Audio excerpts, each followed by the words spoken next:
ಸಾರ್ಥಿ, ಯಾಕೋ ನಮ್ಮ ಮಗು ಹೋಗ್ಬಿಡ್ತು ಅಂತ ಹೇಳೋದಕ್ಕೆ ಮನಸ್ಸೇ ಆಗಲಿಲ್ಲ ಸಾರ್ಥಿ. ಅದಕ್ಕೆ ಹಾಗೆ ಬಂದ್ಬಿಟ್ಟೆ. ಮಗು ಭವಿಷ್ಯ ಚೆನ್ನಾಗಿರಬೇಕು ಅಂತ ಪಾರು ಸಂಗೀತ ಅವ್ರ ಮನೇಲಿ ಕೆಲಸಕ್ಕೆ ಸೇರಿಕೊಂಡಿತ್ತು.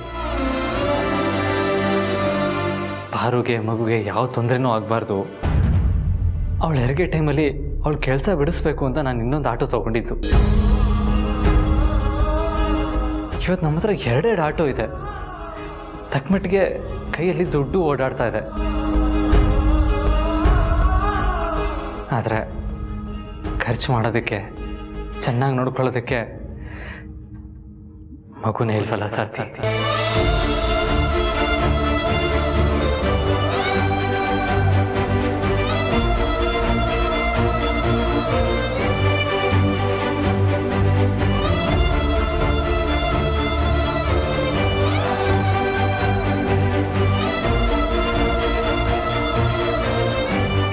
ಕೊಟ್ಟಿದ್ದೇವರು ನಮ್ಮ ಹತ್ರನೇ ಬಿಟ್ಟಿದ್ದಿದ್ರೆ ಎಷ್ಟು ಚೆನ್ನಾಗಿರ್ತಿತ್ತಲ್ವಾ ಸಾರ್ಥಿ.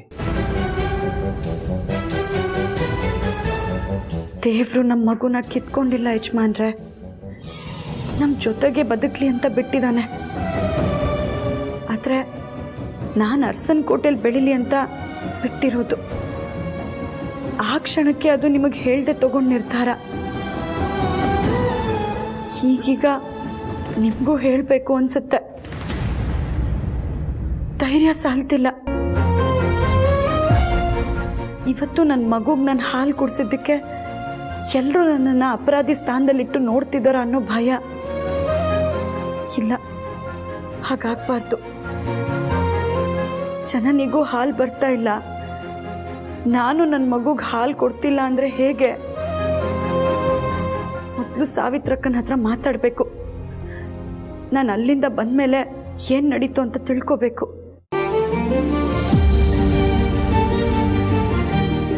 ಪಾರು ಗರ್ಭಿಣಿ ಆದಾಗ್ಲಿಂದಲೂ ಅವಳು ಹುಟ್ಟೋ ಮಗು ಬಗ್ಗೆ ಎಷ್ಟು ಕನಸು ಕಟ್ಕೊಂಡಿದ್ರಿ ನೀವು ಅಂತ ಒಬ್ಬ ಅಪ್ಪನಾಗಿ ನನಗೂ ಗೊತ್ತಾಗತ್ತೆ ದೊಡ್ಡ ಯಜಮಾನ್ರೆ. ಮಗು ಹೋದಾಗ್ಲಿಂದಲೂ ನನಗೂ ಇದೇ ಪ್ರಶ್ನೆ ಕಾಡ್ತಾ ಇದೆ. ಭಗವಂತ ನಿಮಗೆ ಯಾಕಿಂತ ಅನ್ಯಾಯ ಮಾಡ್ದ ಅಂತ. ಆದರೆ ಉತ್ತರ ಮಾತ್ರ ಸಿಗ್ತಾ ಇಲ್ಲ.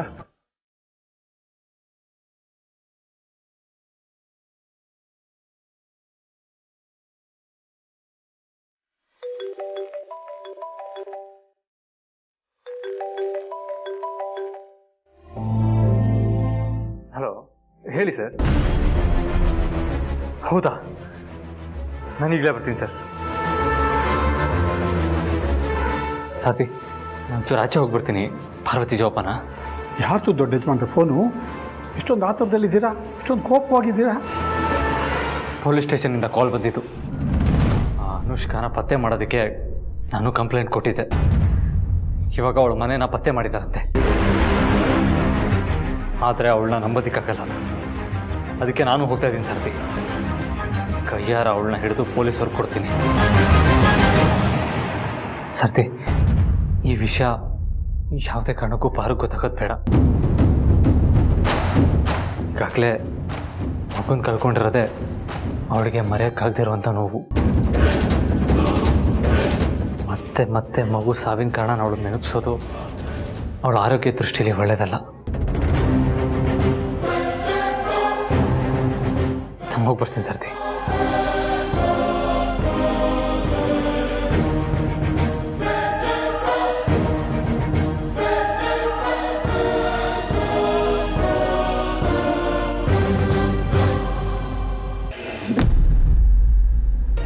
ಸಾವಿತ್ರಕ್ಕ, ನನ್ನ ಮಗುಗೆ ಹಾಲು ಕುಡಿಸಿದ್ದಕ್ಕೆ ಅತ್ಯಮ್ಮ ಜನನಿ ಏನು ಅಂದ್ಕೊಂಡ್ರೋ ಏನೋ. ಆ ಕ್ಷಣಕ್ಕಂತೂ ಎಲ್ಲರ ಕಣ್ಣಲ್ಲೂ ಅಚ್ಚರಿ ಇತ್ತು. ಆದರೆ ರತ್ನವೇಣಿಯವ್ರಿಗೆ ಮಾತ್ರ ನನ್ನ ಬಗ್ಗೆ ತಿರಸ್ಕಾರದ ಭಾವನೆ ಇತ್ತು. ಅತ್ಯಮ್ಮಂಗೆ ಜನನಿಗೆ ನನ್ನ ಬಗ್ಗೆ ಯಾವ ಭಾವನೆ ಇದೆ ಅಂತ ನನಗೆ ಗೊತ್ತೇ ಆಗಲಿಲ್ಲ. ನಾನು ಇಲ್ಲಿಗೆ ಬಂದಮೇಲೆ ಅಲ್ಲೇನಾದರೂ ಮಾತಾಯ್ತಾ? ಆವಾಗಲಿಂದ ಎಲ್ಲರೂ ಅವ್ರವ್ರ ರೂಮಲ್ಲೇ ಇದ್ದಾರೆ. ಅವ್ರ ಮನಸ್ಸುಗಳಲ್ಲಿ ಏನು ನಡೀತಾ ಇದೆಯೋ ಯಾರಿಗೆ ಗೊತ್ತು. ಯಾರು ಏನು ಹೇಳ್ತಾ ಇಲ್ಲ. ಹೌದಾ? ಅಲ್ಲಿಗೆ ಎಲ್ಲರೂ ಈ ವಿಷಯನ ಗಂಭೀರವಾಗಿ ತಗೊಂಡಿದ್ದಾರೆ ಅನ್ನೋ ಹಾಗಾಯ್ತು.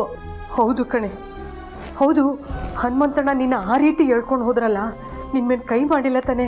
ಇಲ್ಲ ಸಾವಿತ್ರಕ್ಕ, ಮಗು ನಿಂದು ಅಂತ ಅವ್ರಿಗೇನಾರ ಗೊತ್ತಾಗೋಯ್ತಾ? ಇಲ್ಲ, ಅದು ಜನನಿ ಹೆತ್ತ ಮಗು ಅಂತಾನೆ ಅನ್ಕೊಂಡಿದ್ದಾರೆ. ಇನ್ನು ಮುಂದೆ ನೀನು ಹಾಲು ಕುಡ್ಸೋದಕ್ಕೆ ಅಲ್ಲಿಗೆ ಹೋಗ್ಬೇಡ ಅಂತ ಹೇಳಿದ್ರು. ಹಾಗಾದ್ರೆ ಮಗುಗೆ ಹಾಲು ಕೊಡೋಕೆ ಇನ್ಮೇಲೆ ನೀನು ಬರಲ್ವಾ? ಬರ್ತೆ ಹೇಗಿರ್ಲಿ ಸಾವಿತ್ರಕ್ಕ, ನೀನು ನೋಡಿದ್ರೆ ನನ್ನ ಮಗು ಹಸುವಿನ ಹಾಲು ಕುಡಿಯಲ್ಲ ಅಂತ ಬೇರೆ ಹೇಳಿದ್ಯಾ. ಹೀಗಿರೋವಾಗ ನನ್ನ ಮಗು ಅಲ್ಲಿ ಹಸುವಿಂದ ಇದ್ರೆ ನಾನು ತಾನೇ ಇಲ್ಲಿ ಹೇಗಿರೋದಕ್ಕಾಗುತ್ತೆ ಹೇಳು? ಅದಕ್ಕೆ ನಾನು ಅವತ್ತು ಅಷ್ಟು ಬಡ್ಕೊಂಡಿದ್ದು. ಈಗಲೂ ಕಾಲ ಮಿಂಚಿಲ್ಲ. ಅರಸನಕೋಟೆಯಲ್ಲಿ ಬೆಳೀತಾ ಇರೋದು ಜನನಿ ಅಮ್ಮವ್ರ ಮಗು ಅಲ್ಲ, ನನ್ನ ಮಗು ಅಂತ ಹೇಳ್ಬಿಡೆ. ನಿನಗೆ ಕಷ್ಟ ಆದರೆ ನನ್ನಾರು ಹೇಳಕ್ ಬಿಡೆ.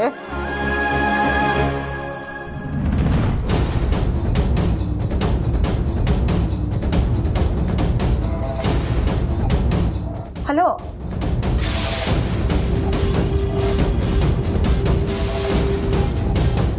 ಫೋನ್ ಕಟ್ಟಾಗೋಯ್ತಲ್ಲ.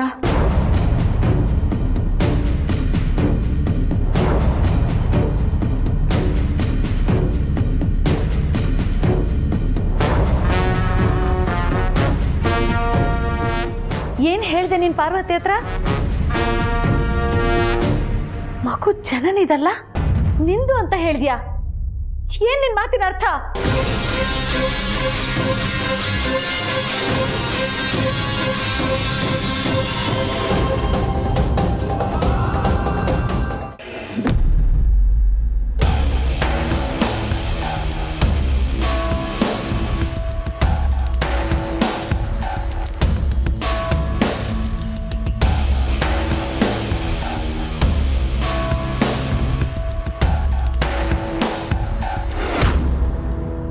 ಇವನ್ಯಾಕೆ ಇಲ್ಲಿಗೆ ಬಂದಿದ್ದಾನೆ?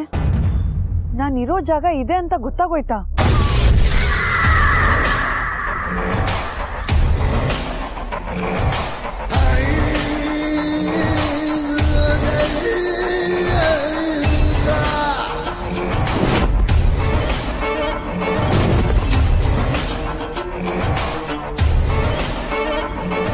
ಹಲೋ ಮಿಸ್ಟರ್ ಆದಿತ್ಯ ಅವರೇ. Hello sir. ಇದೇ ಅನುಷ್ಕಾ ಅವ್ರ ಮನೆ. ಬಟ್ ಅವಳು ಒಳಗಡೆ ಇಲ್ಲ, ಇಲ್ಲೆಲ್ಲೋ ಹೊರಗಡೆ ಹೋಗಿರಬೇಕು. ಆದಿತ್ಯ ನಿಜವಾಗ್ಲೂ ನನ್ನನ್ನೇ ಹುಡ್ಕೊಂಡು ಬಂದಿರೋದು. ಬಟ್ ನನ್ನ ಮನೆ ಇದೆ ಅಂತ ಅವನಿಗೆ ಗೊತ್ತಾಯ್ತು. ಏನಮ್ಮ ಬನ್ನಿ ಇಲ್ಲಿ. ಈ ಮನೆಯವ್ರು ನಿಮಗೇನಾದರೂ ಗೊತ್ತಾ? ಗೊತ್ತಿಲ್ಲ ಸರ್. ಓಕೆ, ಅವರು ಎಷ್ಟೊತ್ತು ಹೋಗ್ತಾರೆ, ಎಷ್ಟೊತ್ತು ಬರ್ತಾರೆ ಅನ್ನೋದೇನಾದರೂ ಗೊತ್ತಾ ನಿಮಗೆ? ಗೊತ್ತಿಲ್ಲ ಸರ್. ಇತ್ತೀಚೆಗೆ ಬಂದಿರೋದು, ನಿಗೂಢವಾಗಿದೆ ಸರ್. ಸರಿಮ್ಮ, ಹೊರಡಿ ನೀವು. ನೀನು ಎಷ್ಟೊತ್ತಿಗಾದ್ರೂ ಬಾ, ನಿನ್ನ ಮಾತ್ರ ಬಿಡಲ್ಲ ಅನುಷ್ಕಾ. ಇತ್ತೀಚೆಗೆ DL ನ ಅಪ್ಡೇಟ್ ಮಾಡಿಸೋದಕ್ಕೆ ಹೊಸ ಅಡ್ರೆಸ್ ಪ್ರೂಫ್ ಕೊಟ್ಟಿದ್ದು, ಅದೇ ಈ ಅಡ್ರೆಸ್ಸು. ನಾನು ಡ್ರೈವಿಂಗ್ ಲೈಸೆನ್ಸ್ ಅಪ್ಡೇಟ್ ಮಾಡ್ಕೊಳಕ್ಕೆ ಹೋಗಿದ್ದೆ, ನಂಗೆ ಎಡವಟ್ಟಾಗೋಯ್ತಾ? ಈಗ ನಾನು ಏನು ಮಾಡಲಿ? ನಮಗೆ ವಿಷಯ ಗೊತ್ತಾಗ್ತಿದ್ದಂಗೆ ಅಖಿಲ ಮೇಡಮ್ಗೆ ಫೋನ್ ಮಾಡೋಣ ಅಂದ್ಕೊಂಡ್ವಿ. ಬಟ್ ಮೇಡಮ್ಮು ಏನೇ ವಿಷಯ ಇದ್ದರೂ ಈ ಕೇಸ್ ಸಂಬಂಧಪಟ್ಟಂತೆ ನಿಮಗೆ ತಿಳ್ಸಕ್ಕೆ ಹೇಳಿದ್ರು. ಯಾಕಂದರೆ ಅನುಷ್ಕಳಿಂದ ನಿಮ್ಗಾಗಿರೋ ತೊಂದರೆ ಭಾಳ ದೊಡ್ಡದು ಅಂತ ಅಖಿಲ ಮೇಡಮ್ಮು ಪಾಪ ಬೇಜಾರು ಮಾಡ್ಕೋತಾ ಇದ್ರು. ತಾವು ಜನ್ಮ ಕೊಟ್ಟ ಮಗು ಜೀವಂತವಾಗಿದ್ರು ಈ ಆದಿತ್ಯ ಮಗು ಹೋಗೇ ಬಿಟ್ಟಿದೆ ಅನ್ನೋ ಥರ ಶೋಕಾಚರಣೆ ಮಾಡೋದನ್ನ ನೋಡೋದೇ ಒಂಥರ ಖುಷಿ. ನಿನ್ನಿಂದ ನನ್ನ ಕುಟುಂಬಕ್ಕಾಗಿರೋ ಪ್ರತಿಯೊಂದು ಲಾಸ್ಗೂ ಇವತ್ತು ಬಡ್ಡಿ ಸಮೇತ ಉತ್ತರ ಕೊಟ್ಟೆ ನಿನ್ನ ಪೊಲೀಸವ್ರಿಗೆ ಒಪ್ಸೋದು. ಇಷ್ಟು ದಿನ ನೀನು ಹೆಣ್ಣು ಅನ್ನೋದು ನಿನ್ನ ಕಾಯ್ತಾ ಇತ್ತು, ಆದರೆ ನಿನ್ನಂತೋಳ್ಗೆ ಇವತ್ತು ಒಂದ್ಸಲ ನನ್ನ ಕಣ್ಮುಂದೆ ಬಾ. ನಿನಗಿದೆ ಗ್ರಾಚಾರ. ಈ ಆದಿತ್ಯನ ಕೋಪ ನೋಡಿದ್ರೆ ನಾನಿಲ್ಲಿದ್ರೆ ನನಗೆ ಉಳಿಗಾಲ ಇಲ್ಲ. ಪ್ರತಿ ಹೊಸ ಜಾಗಗಳನ್ನ ಈ ಅರಸನಕೋಟೆ ಅವರು ಪತ್ತೆ ಮಾಡ್ತಿದ್ದಾರೆ. ಸ್ವಲ್ಪ ದಿನ ತಲೆ ಮರೆಸ್ಕೊಂಡು ವಿದೇಶಕ್ಕೆ ಹೋಗೋದೇ ಬೆಟರ್.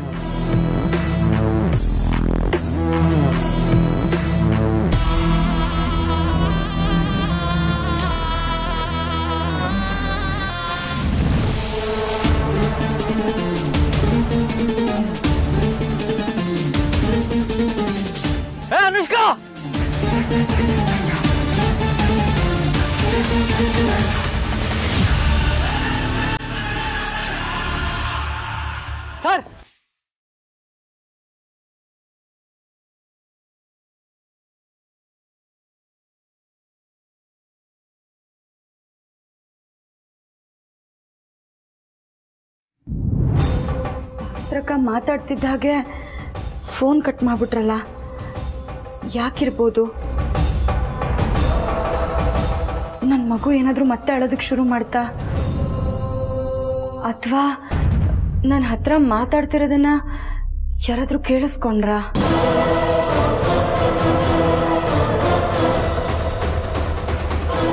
ನಮ್ಮ ಜನನಿ ಮಗುನ ಪಾರ್ವತಿಗೆ ಹತ್ರ ಮಾಡಿ ನಮ್ಮ ಜನನಿನ ನರಳು ಹಾಗೆ ಮಾಡಬೇಕು ಅಂತಿದ್ಯಾ?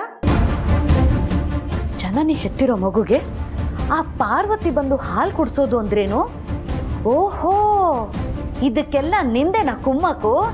ಏನೇ ನಿಂದು ಆ ಪಾರ್ವತಿದು ಪ್ಲಾನು? ಅಂಥದ್ದು ಏನಿಲ್ಲ ಚಿಕ್ಕಮ್ಮೋರೆ. ನಿಜ ಹೊಗಳಿದ್ರೆ ಸರಿ, ಇಲ್ಲ ಅಂದ್ರೆ ಇಷ್ಟೊತ್ತು ನೀನ್ ಪಾರ್ವತಿ ಹತ್ರ ಮಾತಾಡ್ತಿದ್ದಲ್ಲ ಫೋನಲ್ಲಿ, ಅದನ್ನೆಲ್ಲ ಪಿನ್ ಟು ಪಿನ್ ಯಥಾವತ್ತಾಗಿ ಅಕ್ಕನ ಹತ್ರ ಹೇಳ್ತೀನಿ. ಆ ಪಾರ್ವತಿಗೆ ಕಳ್ಳತನದಲ್ಲಿ ಮಗುನ ಕೊಟ್ಟು ಊರ್ ಬಿಡಿಸೋದಕ್ಕೆ ಪ್ಲಾನ್ ಮಾಡ್ತಾ ಇದ್ದೀರಾ ಇಬ್ರು? ಸಾಕು ಚಿಕ್ಕಮ್ಮೋರೆ, ಮಗು ವಿಷಯದಲ್ಲಿ ಪಾರ್ವತಿ ನಮ್ಮ ಮಕ್ಳು ಕಳ್ಳಿ ಅನ್ನೋ ತರ ಮಾತಾಡ್ಬಿಡಿ ನೀವು. ನಮ್ಮ ಪಾರ್ವತಿ ತುಂಬಾ ಎತ್ತರದಲ್ಲಿದ್ದಾಳೆ. ಓಹೋ, ನಿಮ್ ಕಡೆ ಮಕ್ಳು ಕಳ್ಳಿ ಕಂಡೋರ್ ಮಕ್ಳಿಗೆ ಬಂದು ಹಾಲು ಕುಡ್ಸಿದ್ರೆ ಅಂಥವ್ರನ್ನ ಎತ್ತರದಲ್ಲಿ ಇಟ್ಟಿರ್ತಾರೆ. ಪಾರ್ವತಿಗೆ ಅದು ಕಂಡವ್ರ ಮಗ ಅಲ್ಲ, ಅವಳ ಹೆತ್ತ ಮಗು.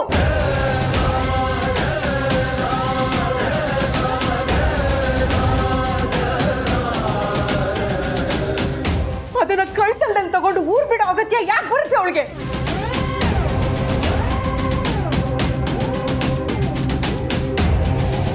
ಅವಳು ಮನ್ಸು ಮಾಡಿದ್ರೆ ಈ ಕ್ಷಣ ಬಂದು ಆ ಮಗು ತಂದು ಅಂತ ಹಕ್ಕಿಂದ ಕರ್ಕೊಂಡು ಹೋಗೋದು, ಗೊತ್ತಾ? ಏ ಸಾವಿತ್ರಿ, ಏನ್ ಬೊಗಳ್ತಾ ಇದೀಯ ಅಂತ ಗೊತ್ತೇನೆ ನಿನಗೆ? ನಮ್ಮ ಅರಸನ ಕೋಟೆಯಲ್ಲಿರೋದು ಆ ಪಾರ್ವತಿ ಹೆತ್ತ ಮಗುನ. ನಿಜಾನ ಹೇಳ್ತಾ ಇದೀಯಾ? ಅಯ್ಯೋ, ಪಾರ್ವತಿನ ನೀವು ಮಕ್ಳು ಕಳಿ ಅಂದದನ್ನ ಸಹಿಸ್ಕೊಳಕ್ಕಾಗದೆ ನಾನು ಏನ್ ಮಾತಾಡ್ದೋ ನನಗೆ ಗೊತ್ತಿಲ್ಲ. ಕ್ಷಮಿಸ್ಬಿಡಿ ಚಿಕ್ಕಮ್ಮೋರೆ. ಏಯ್, ನಿಂತ್ಕೋ.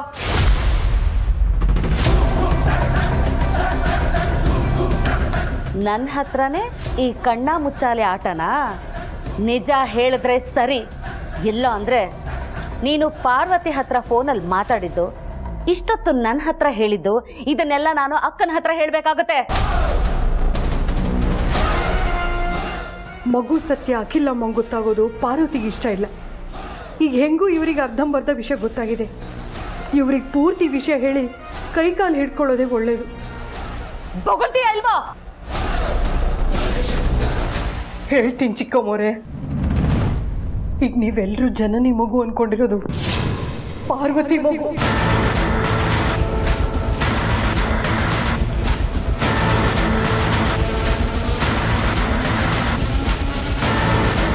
ಪಾರ್ವತಿ ಹಾಲು ಕುಡಿಸಿದ್ದು ತಾನು ಹೆತ್ತು ಮಗುಗೆ.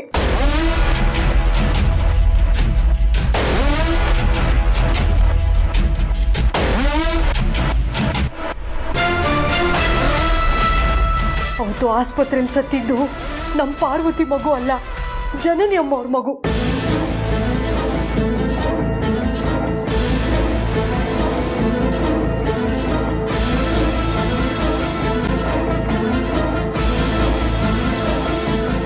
ಆ ಪಾರ್ವತಿ ನಮ್ ಬೆನ್ನ ಹಿಂದೆ ಇಷ್ಟೆಲ್ಲ ನಡೆಸಿದಾಳ. ಈಗ ನೋಡು ನಾನು ಏನ್ ಮಾಡ್ತೀನಿ ಅಂತ. ಅವಳು ಮರ್ಯಾದೆನ ಹರಾಜ್ ಹಾಕ್ತೀನಿ. ದಯವಿಟ್ಟು ಹಾಗೆ ಮಾಡಬೇಡಿ. ತನ್ನ ಮಗು ಸತ್ತಿದೆ ಅಂತ ಗೊತ್ತಾದ್ರೆ ಜನನಿ ಅಮ್ಮವ್ರು ಸಹಿಸ್ಕೊಳ್ಳಲ್ಲ ಅಂತ ಪಾರ್ವತಿ ತನ್ನ ಮಗುನ ತ್ಯಾಗ ಮಾಡಿರೋದು.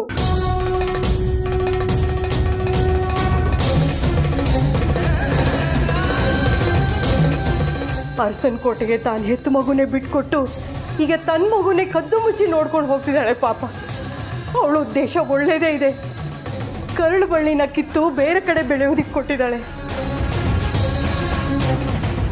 ಅಂತ ತ್ಯಾಗಮಯಿ ಹೆಣ್ಣಿಗೆ ಅಂದು ಆಡಿ ಅವಳ ತ್ಯಾಗಕ್ಕೆ ಅವಮಾನ ಮಾಡಬೇಡಿ. ನಿಮಗೆ ಕೈ ಮುಗಿತೀನಿ, ಕಾಲಿಗೆ ಬೀಳ್ತೀನಿ. ಅವಳನ್ನ ಮಾತ್ರ ಸುಮ್ಮನೆ ಬಿಡಲ್ಲ, ಕತೆ ಕಾಣಿಸ್ತೀನಿ.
ಭಾಗ್ಯ ಬಚಾವಾದೆ. ಅವನನ್ನು ಇಷ್ಟು ಮಟ್ಟಕ್ಕೆ ಕೋಪ ಬಂದಿದ್ದು ಇದೇ ಫಸ್ಟ್ ಟೈಮ್ ನೋಡ್ತಿರೋದು. ಅವನನ್ನು ಯಾವಾಗಲೂ ಒಳ್ಳೆ ಮಗನಾಗಿ ಅಸಹಾಯಕ ಮನುಷ್ಯನಾಗಿ ನೋಡಿದ್ದು. ಅಸಹಾಯಕರಿಗೆ ಕೋಪ ಬಂದರೆ ಫೇಸ್ ಮಾಡೋಕ್ಕಾಗಲ್ಲ ಅಂತ ಯಾರೋ ಕೇಳಿದ್ದೆ. ಆದರೆ ಇವತ್ತು ಕಣ್ಣಾರೆ ನೋಡಿದೆ. ಸತ್ಯಕ್ಕೆ ಅರ್ಸನ್ ಕೋಟೆ ಸಹವಾಸನೇ ಬೇಡ. ಇವಾಗ ನಾನು ಉಳಿಬೇಕು ಅಂದರೆ ಯಾವುದಾದ್ರೂ ಸೇಫ್ ಆಗಿರೋ ಜಾಗ ನೋಡಬೇಕು. ಮೊದಲೇ ಇಲ್ಲಿಂದ ಜಾಗ ಖಾಲಿ ಮಾಡಬೇಕು.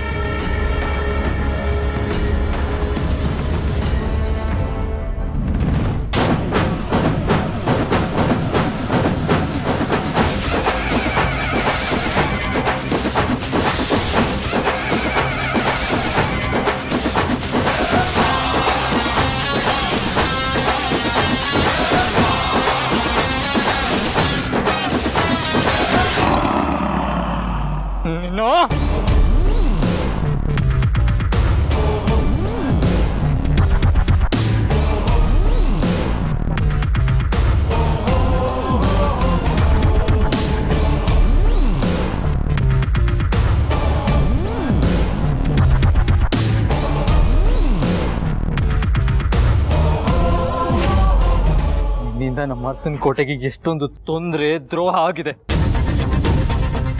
ನನ್ನ ಪಾರ್ವತಿ ನಿನ್ನಿಂದ ಗರ್ಭಕೋಶ ಕಳ್ಕೊಳ್ಳೋ ಹಾಗಾಯ್ತು.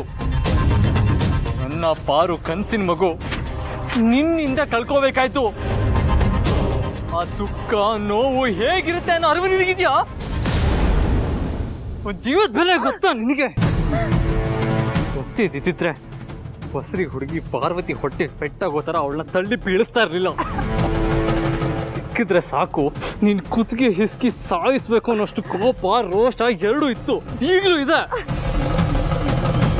ಆದ್ರೆ ನಮ್ಮಮ್ಮ ನನಗೆ ಕೊಟ್ಟಿರೋ ಸಂಸ್ಕಾರ ನನ್ನ ತಡಿತಾ ಇದೆ. ನನ್ಗೆ ಎಷ್ಟೇ ಟ್ರೈ ಮಾಡಿದ್ರು ನೀನೊಂದು ಹೆಣ್ಣು ಅನ್ನೋದು ನನ್ನ ತಡಿತಾ ಇದೆ. ನೀನು ಎಷ್ಟೆಲ್ಲ ಅನ್ಯಾಯ ಮಾಡಿದ್ರು ನಾನು ಗೆದ್ದೆ ಅಂತ ಬೀಗ್ಬೇಡ. ಕಾನೂನಿನ ಶಿಕ್ಷೆ ನಿನಗೋಸ್ಕರ ಕಾಯ್ತಾ ಇದೆ. ಇವಾಗಲೇ ನಾನು ನಿನ್ನ ಪೊಲೀಸಿಗೆ ಹಿಡ್ಕೊಡ್ತೀನಿ.